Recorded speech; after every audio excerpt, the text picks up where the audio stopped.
Ça faisait un bout de temps que j'avais pas fait de vidéo en voiture. Et en fait c'est normal parce que je prends plus beaucoup la voiture. Ou du moins quand je prends la voiture, il y a beaucoup de monde dans la voiture. Toute ma petite famille est là. Donc j'ai pas très envie, enfin je préfère être concentré sur m'occuper de ma petite famille plutôt que de te parler. Donc là aujourd'hui j'ai pris la voiture tout seul comme un grand pour aller me promener. Et en fait mon trajet était trop court, donc c'est pour ça que je me suis arrêté du coup pour faire la petite vidéo. Voilà, tu connais toute l'histoire.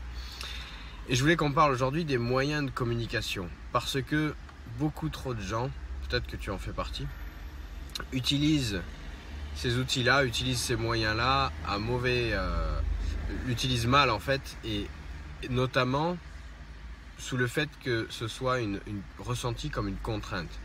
Les outils de communication sont souvent ressentis comme une contrainte. Ton téléphone, ton mail, le fait de prendre la parole, tout simplement, tout ça est ressenti comme une contrainte alors que ça devrait être une réelle opportunité, une réelle façon de changer en fait ton modèle sur le temps. Notamment sur...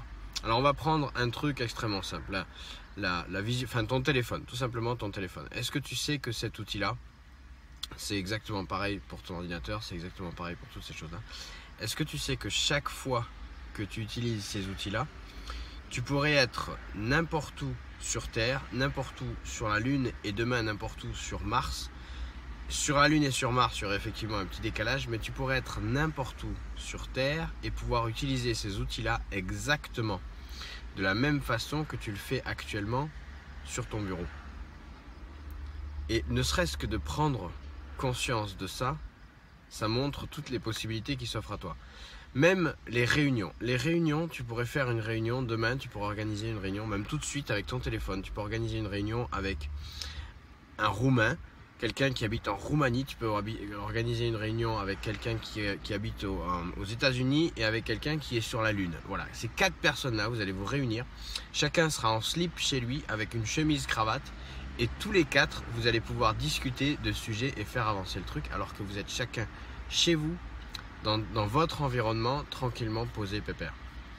Et ça, c'était pas possible il y a quelques temps. Et aujourd'hui, ça, il faut vraiment en prendre conscience et que ce soit plus une contrainte. Ton téléphone, ça doit plus être une contrainte, ça doit être un formidable outil. À chaque fois qu'il sonne, il faut que tu aies mis en place tous les outils nécessaires pour que ça ne vienne pas te déranger, mais pour que ça te rende service. Et c'est ça la réflexion qu'on va mener aujourd'hui. Donc tu vas prendre tous ces outils-là. Chaque fois que c'est un outil qui est connecté, tu vas pouvoir l'utiliser autrement. Tu vas pouvoir l'utiliser depuis un bar, tu vas pouvoir l'utiliser depuis un parc et tu verras que tu travailleras beaucoup mieux dans ces conditions-là. Donc cherche tout ça, cherche à optimiser toutes ces façons-là. Je t'ai mis aussi en description pas mal de choses, notamment une formation à gestion du temps et des priorités entièrement gratuite. Donc je te laisse aller découvrir ça, je t'en dis pas plus. Ce que je te dis par contre, c'est que chaque matin, tu as plus de 15 heures devant toi. Choisis tes priorités.